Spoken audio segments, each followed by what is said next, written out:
Hey, Penny, did you ever run across people that were different components of the Army? Yeah. Okay, yeah, You mean because special forces, they're airborne, or is that what you mean? no, like reserve, regular, Sure, I get it all National the time. Guard. Yeah. I deal with all of them now. Okay, Why? yeah, I have 10 and a half years total time in with all three components. Yeah, I deal with it all the time. Everybody's different eligibilities, things like that.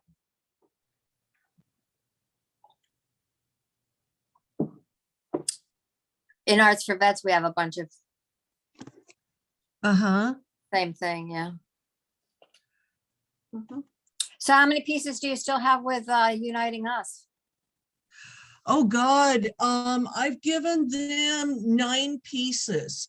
I just finished doing the authentication certificates. Yeah. So if they do sell, they sell.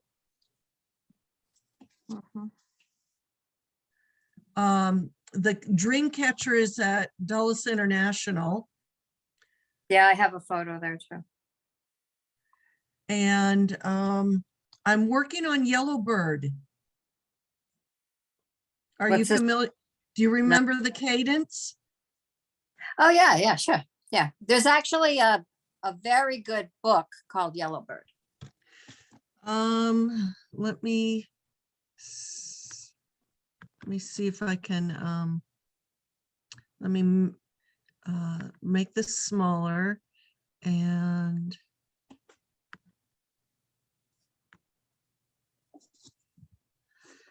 let me see what I can do on this.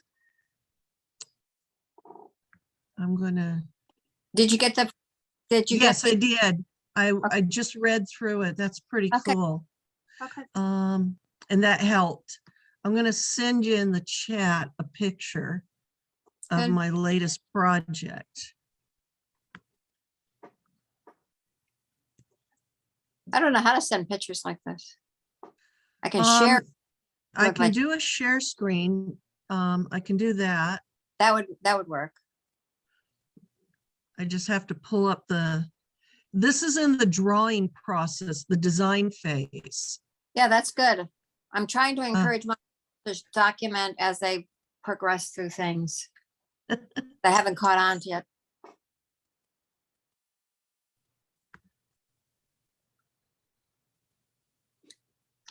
Speaking of that, why do you think that's important to document as you go along?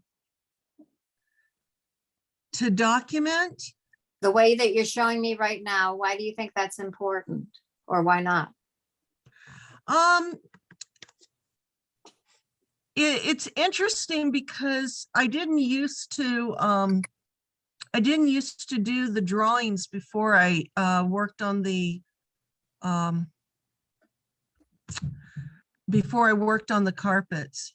Oh, you've disabled the sharing thing.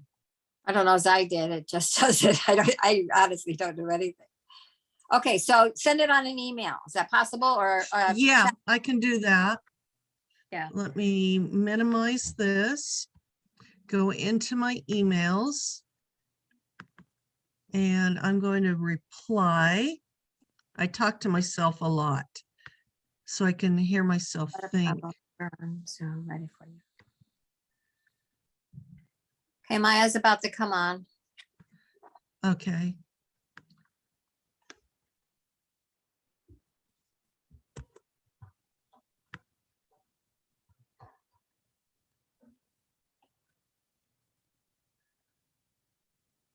And how are you sending it?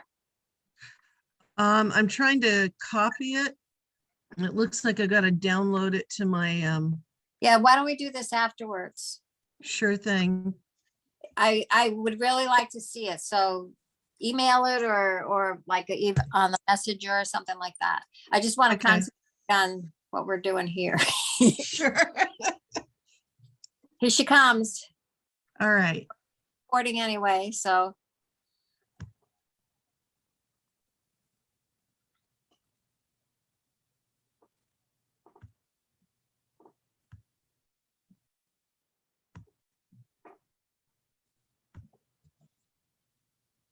Morning, Maya. Hello, can you hear me? I can hear you. Yes, Are you going to be able to put your camera on? I will be able to if you want me to. Please. Okay. The rest of us will stay off. Okay. It's nice to see you again and to meet you.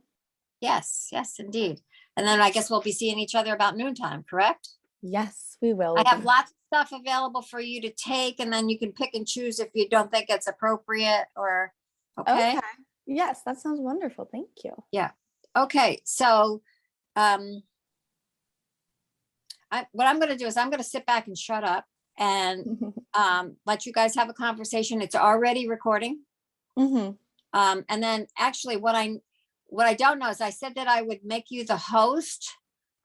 But the problem I have with that is you might not be able to download it after because it's my account. Okay. So as long as we can send it, I'm worried it might be too big of a file, but maybe. Right. Well, I can tell you what I normally do. Mm-hmm. It gives me notification that I have a recording available, and because I have the account that doesn't have a lot of access, I need to, as soon as I do it, I download it, upload it to YouTube to make it a shorter truncation thing, Mm-hmm. and then I have to delete it because I don't have enough storage in the Zoom account. Okay. So if it's So online, that works. yeah. Plus, your name has been changed. Not your name, but our Yeah. I'm Mel. Nice to meet you. okay, so I'm gonna mute myself and you guys take off from there. And then I'd like to keep it under an hour if that's possible. Yeah. Okay. No worries. Okay. Hey, Maya. Hello, how are you this morning? Oh, fair to middle and a little anxious. Okay, well, I'm always anxious too, so at least we're in it together.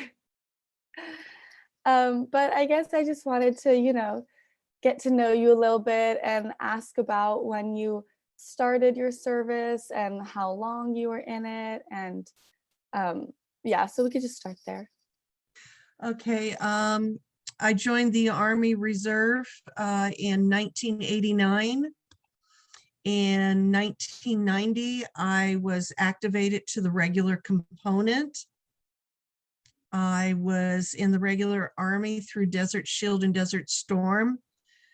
Then I took an early out and went into the Active Guard Reserve status with the South Carolina Army National Guard.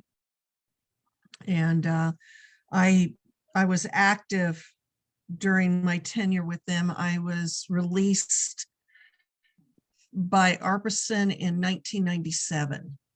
So that's how long I've been in. Okay. And what was your experience like in it? I loved my reserve time. I loved my National Guard time. My regular Army experience was a nightmare. From Fort Gordon to Germany. In Saudi Arabia, we didn't have time to mess with each other. We had to focus on the mission, even though we were in a combat situation. But Germany, I would say, was an extremely distressing time for me. Mm-hmm. And did you ever seek when you got out, did you receive healthcare from the VA or Absolutely not. I was basically told when I got out of active duty, because I was not service connected, I was not entitled in South Carolina for any medical at all through the VA. And yet I have a hearing loss that the VA still is not taking care of. I have mental issues related to the hearing loss. Mm-hmm. When I moved to Oklahoma, that was when I had my first breakdown. And that was the first time I was ever admitted to a VA hospital. First time ever in my life. I was on Ward 9. So that was pretty traumatic. And I was misdiagnosed. I was diagnosed as a cluster B personality. So, and I'm still living with that stigma. Mm-hmm. Or And were my you able breakdown. to find like healthcare outside of that? In the US, I was one of the 18 million that is uninsurable. So unless it came from a free clinic, no, I didn't get health care. So that was that. I was very much stuck in Oklahoma. The healthcare for women in Oklahoma at the VA is very questionable. In Spokane and through the community care of the VA, it's much better. Even though I live north of the 49th parallel, under COVID and everything and all the restrictions, I've actually had better health care with the VA in Washington State. So my experience was no health care in South Carolina, limited health care in Oklahoma, and in Washington State, I was actually treated like a human being in the VA healthcare system. And does this include mental health care as well? Yeah. 18 months ago, now I've had 2 breakdowns. 18 months ago, I was starting to spiral again. And I was definitely into phase 2 when I called the crisis line. And there's 3 stages of suicide. 1 is ideation, 2 is the plan, and 3 is the execution. And I was rapidly spiraling to number 3 because of the pain. I lost some friends that I'd served with on active duty to drug overdoses during the COVID situation. And my stepson's partner, I lost my stepson 10 years ago to a drug overdose. And we just lost her 18 months ago. And that's what put me over the edge, was that losing her and my granddaughter being an orphan. And so it's a chain of events. Yeah. I'm really sorry about that also. You can take your time if you need also.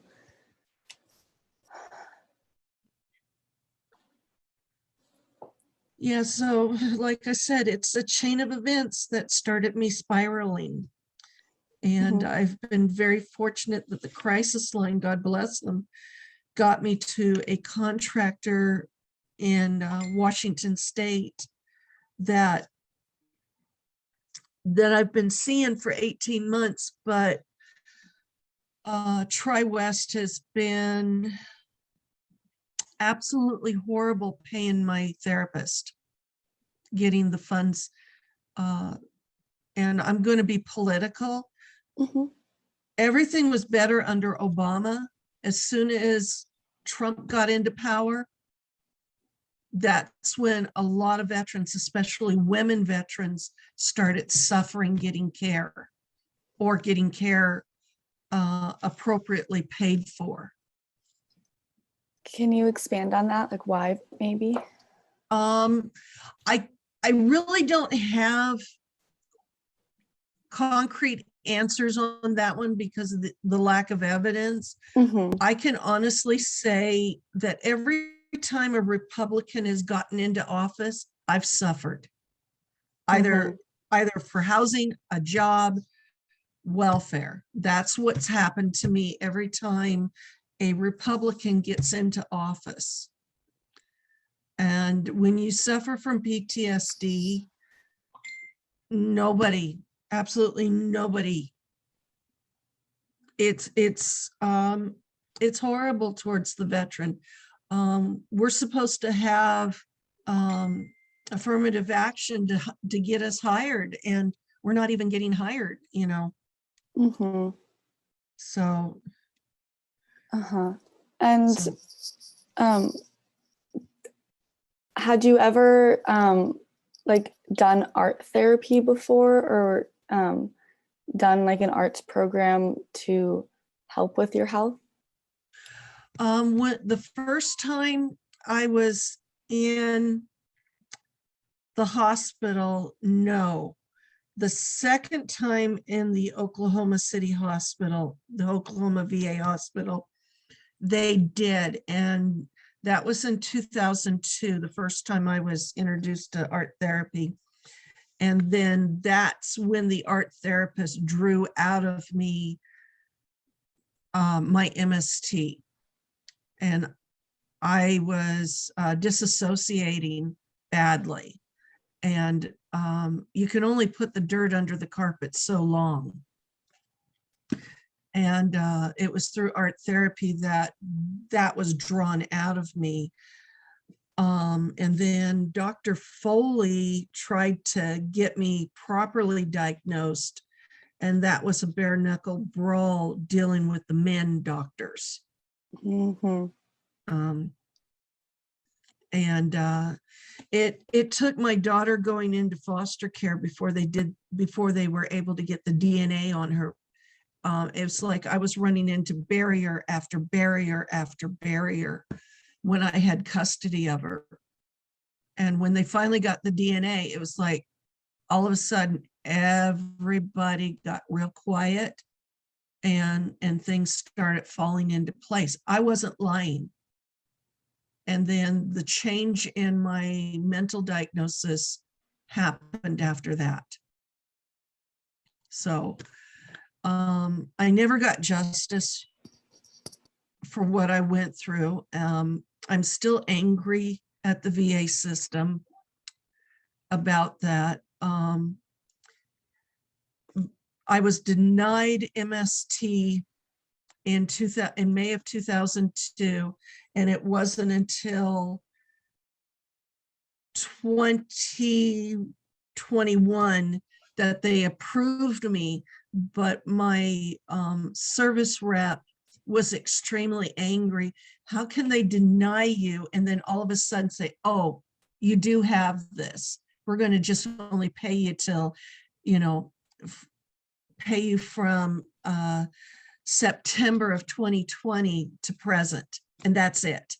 You're not entitled to any back payment and pain and suffering that you've gone through. So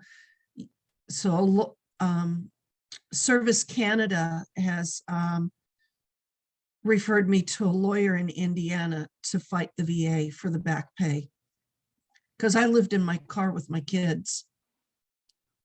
And that's why my kids were taken away, because I came home, I became homeless.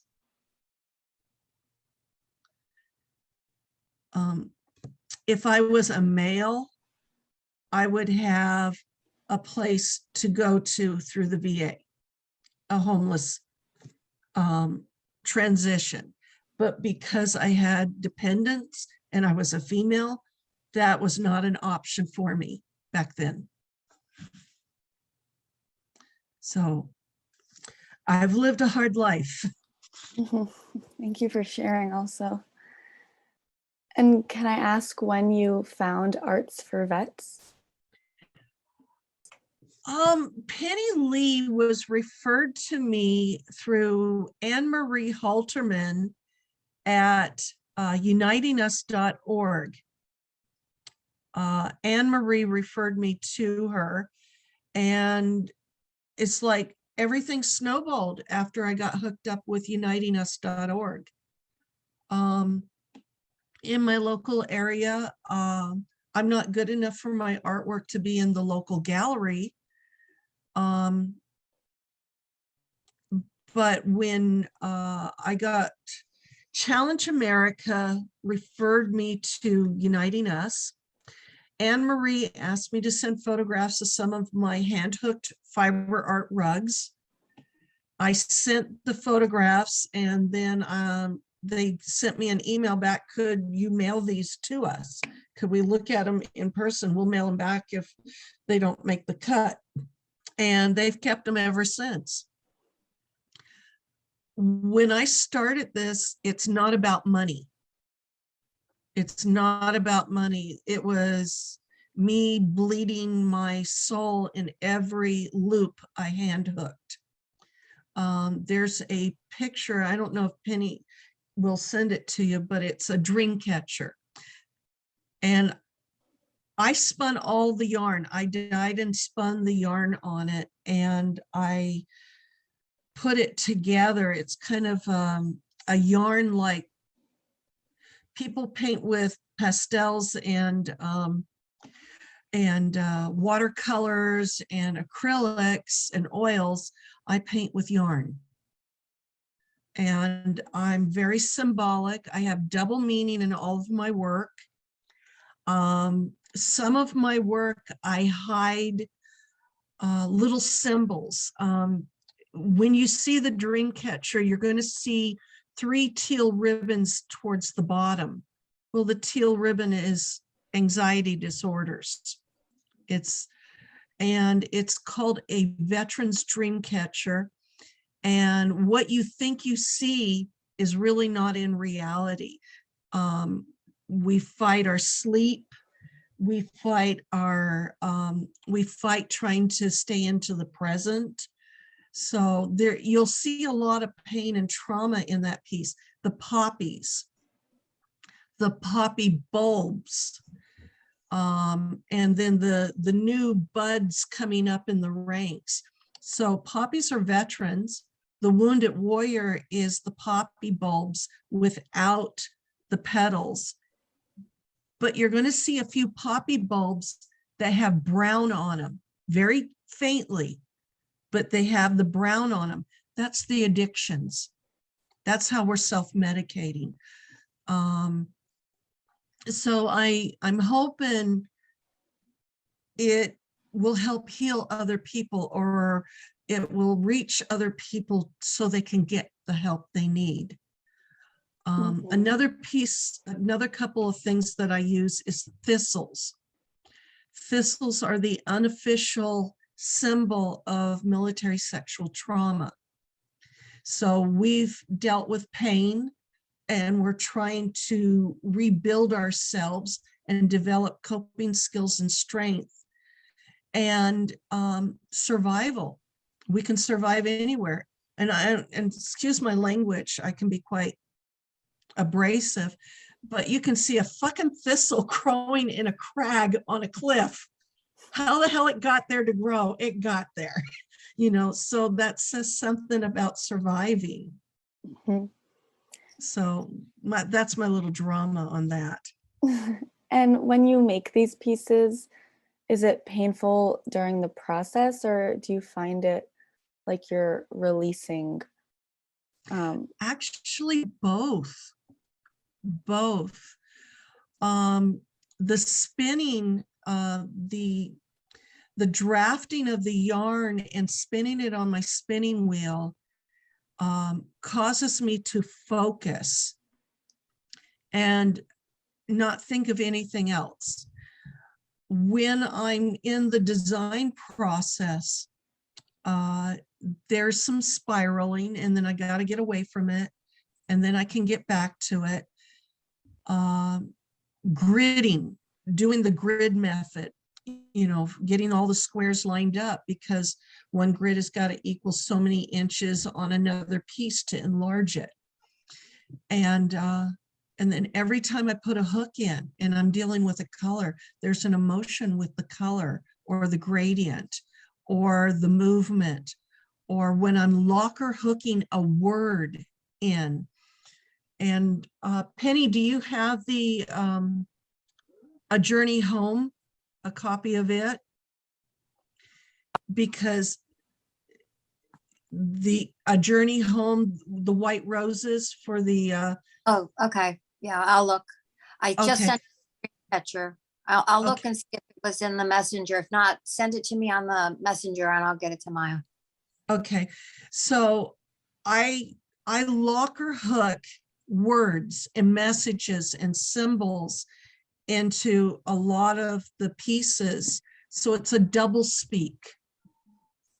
And I subliminally put a message into a piece of mine. One is no man's land. Another one is a journey home. And then the piece I call double speak is a play off of a cadence. Muddy water that tastes of turpentine, and I call it double speak. What the Army tells us is not our reality. They say that in the Army, the coffee's mighty fine. It looks like muddy water and tastes like turpentine. Well, how can it be fine coffee if it tastes like turpentine? You know, the double speak of things. So I do a lot of spin-off of cadences. And I tell stories in the pieces. Like, Tell us about your work right now. oh yes. Okay, so I have this love-hate relationship for Donald Trump. Okay. Mhm. And if a lot of my family and friends in the United States heard me talking, I think I would be strung up and tarred and feathered because they're Trump supporters and I'm Mhm. not. Mhm. So there's a cadence in the US Army called Yellow Bird. Every branch of the service learns this cadence to march to in basic training and at the academies. It's basically a yellow bird, a yellow bill was perched upon my windowsill. I lured him in with crumbs of bread, and then I smashed his fucking head. The moral of the story is to lure some birds, you need some bread. The moral of the story is to lure some birds, you need some bread. You're left, you're right, you're out of sight, you know, that kind of thing. Mhm. So yellow in the South is a word for cowards. Flighty birds means that they never make up their mind and they never stick to one thing, typical politician. And bread, everybody knows that's money. So I'm working on this piece where there's a windowsill and there's a little yellow bird that flew and landed and it's pecking away at a dollar bill. We don't know the denominational amount. It's just a dollar sign on it. And then right above it is a gavel. And what I'm going to put into that gavel, stitch it in, is the word justice. And what I'm going to stitch into the wing of the bird is GOP, Grand Old Party. So as you can tell, I don't like Republicans. I like the symbolism. Yeah. And, but I'm going to be stitching the letters and the words in, not as a different color, but excuse me, as part of the design. And so it's kind of subliminal. Sorry for the sneezing. No worries. So that's what I'm going to do with the therapy. It's getting my anger out there. Mhm. And have you so- felt that the whole time you've done art therapy, or has it like changed over the years? It's really changed for me. It really has. It's become more structured, but that's what I miss about my time in the military is my life was very structured. There was a time I got up, there was a time I went to bed. There was a code of conduct and how you related to other people and you didn't cross that line. Uniform Code of Military Justice. I have an extremely difficult time adjusting to the stupidity of civilian life. I'm not joking. You can't fix stupid. And there's a lot of stupid out there. So forgive me, y'all, but that's what I'm having a hard time with. When I did nursing in the United States, it was very structured like the military. Nursing in where I'm at in Canada, I'm like, you gotta be kidding me. Should be falling under an RN, not an LPN.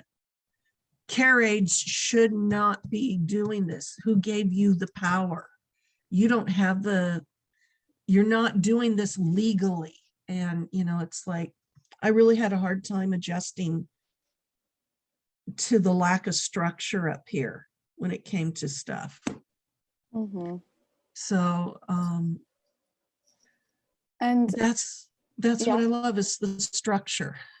mm-hmm.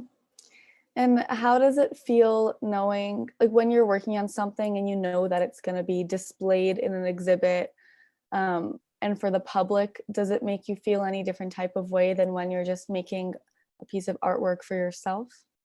Hugely, hugely. When I'm making a piece, I'm processing whatever emotion or trauma or memories I've got to deal with when I create.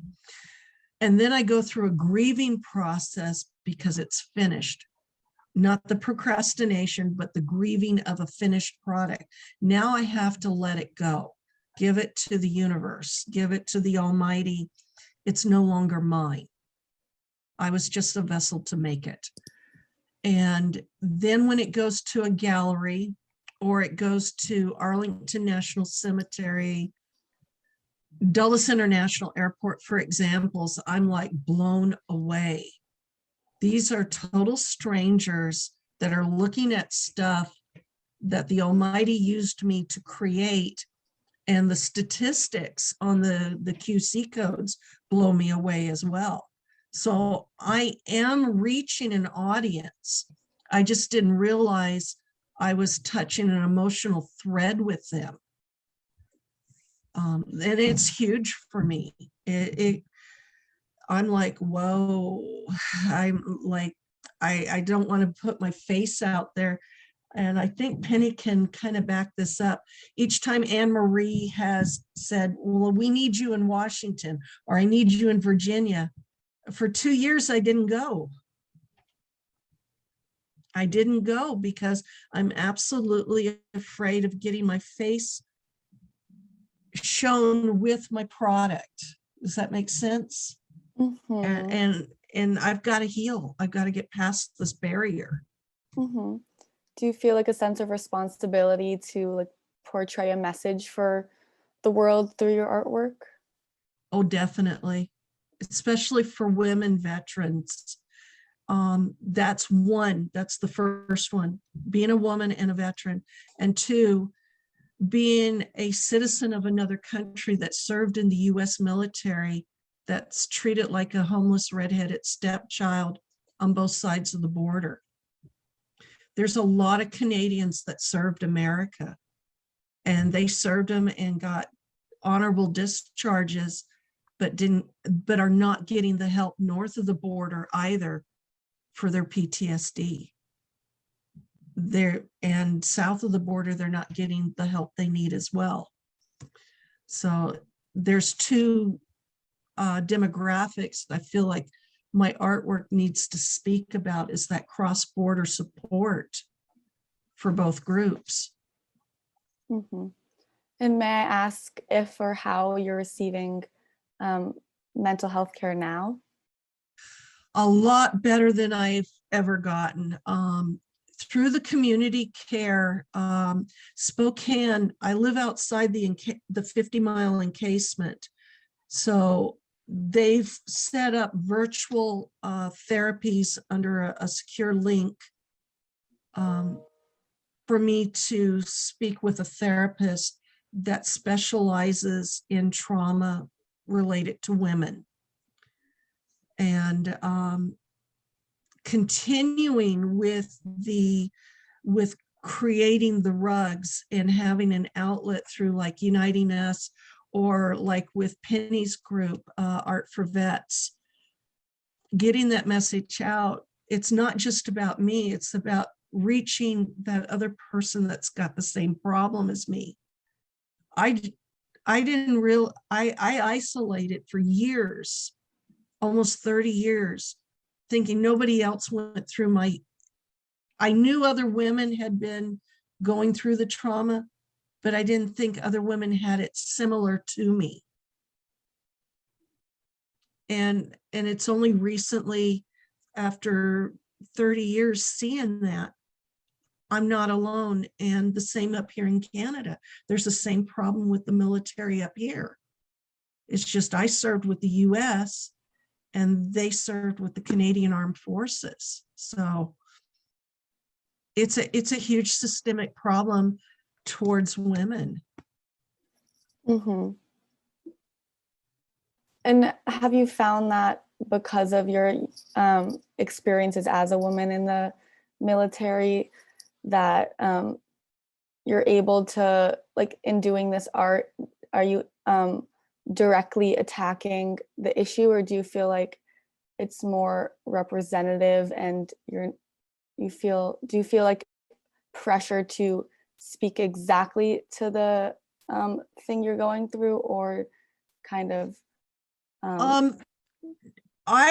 what I have found with my artwork is that I have to do it very subtly about the MST, especially, and that's where the thistles come in. I wrote 2 poems.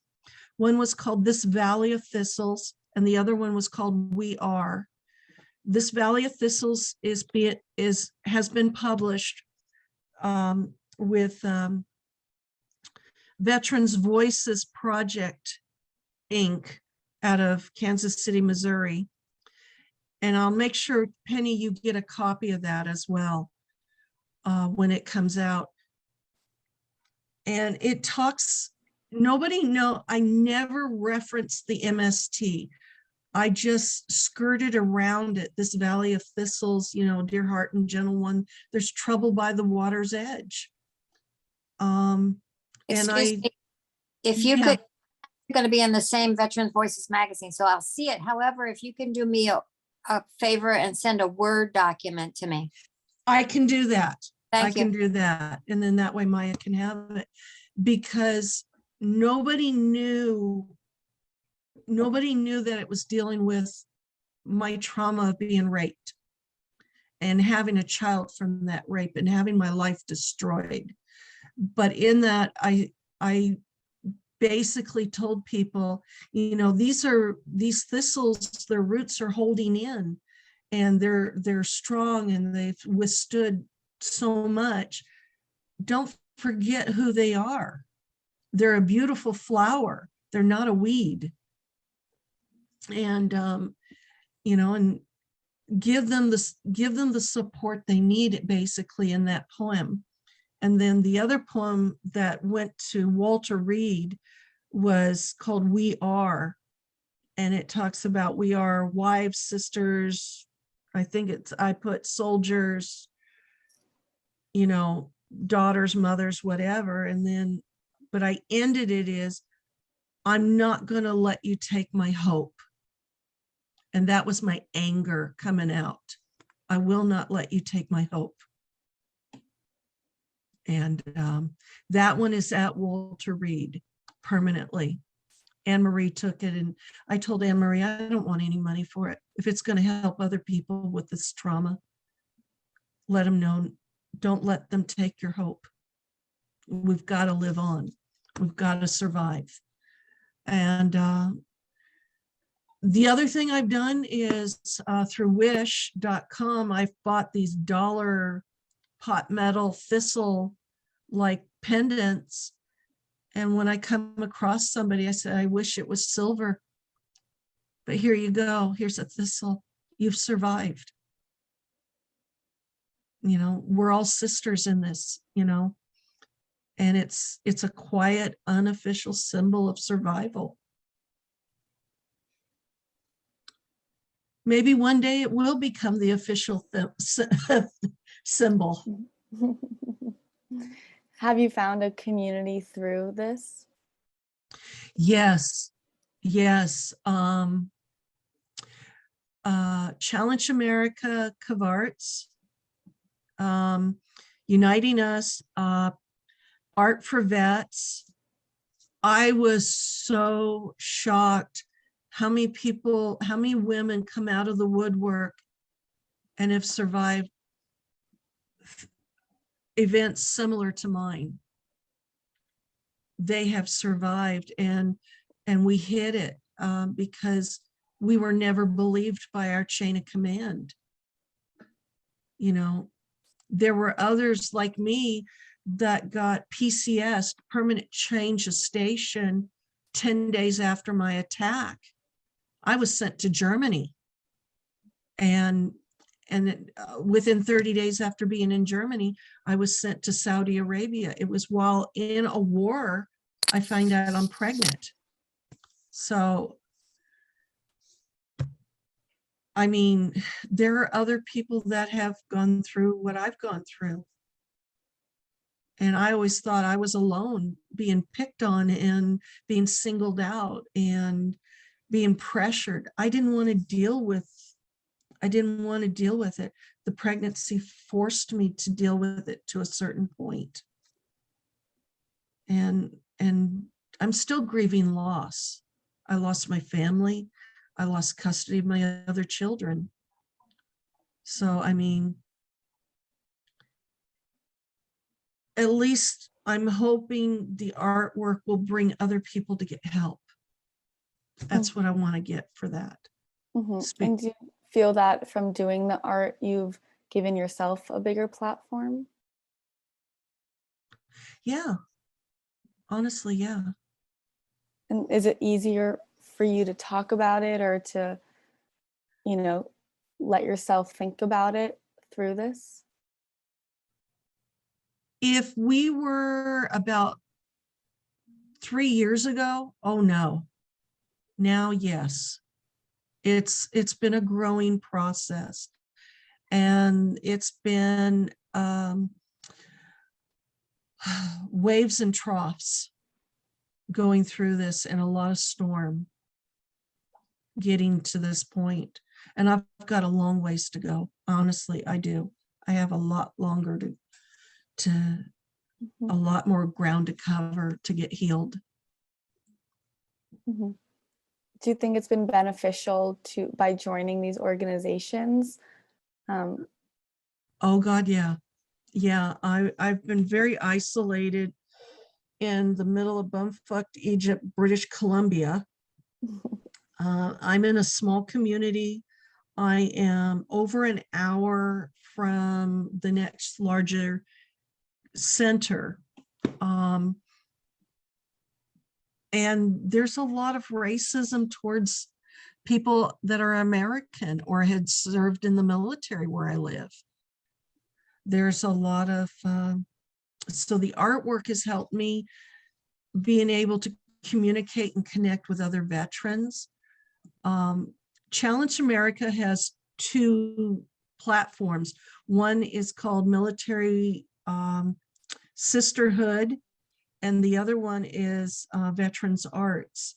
I find more support in the Veterans Arts, regardless of my gender. And I just recently learned there were men that survived trauma of being raped, and I never knew this happened. So this was huge to connect with other survivors. And it's beautiful.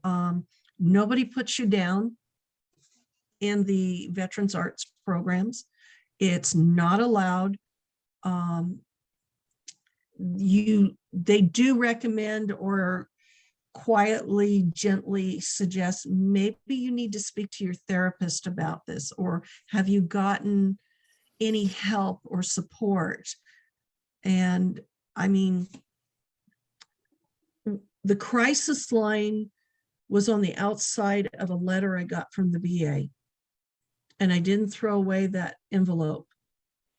And I made that call to get help. I did not want to go into the hospital. So I am learning to heal and recognize. Thank you. I don't believe I have any more questions right now, but is there anything else that you would like to speak about? I hope and pray that my life story or my experiences can help another person get some help, can assist them in getting the help they need. Mhm. And I'm hoping maybe the VA will change their attitude towards women even more so, because we did serve. And we are an important part of the infrastructure of the military. Mhm. Well, thank you so much. Thank you. I really appreciate you taking the time and, being vulnerable and speaking to me. It means a lot. And Penny, I don't know if you have anything to say. I want to thank you very much. It's very poignant and really good quotes, Maya. So I'm glad we recorded it too. So now I'm going to stop the recording, and then I'm going to do my best to do what I said I was going to do to get it to you. And then I'll see you at noontime to get Mhm. you art. Okay. Yes, thank you. Thank so you, Penny. much. Thank you, Maya. Of course. Have a great day. Bye-bye. You too. Bye. Bye.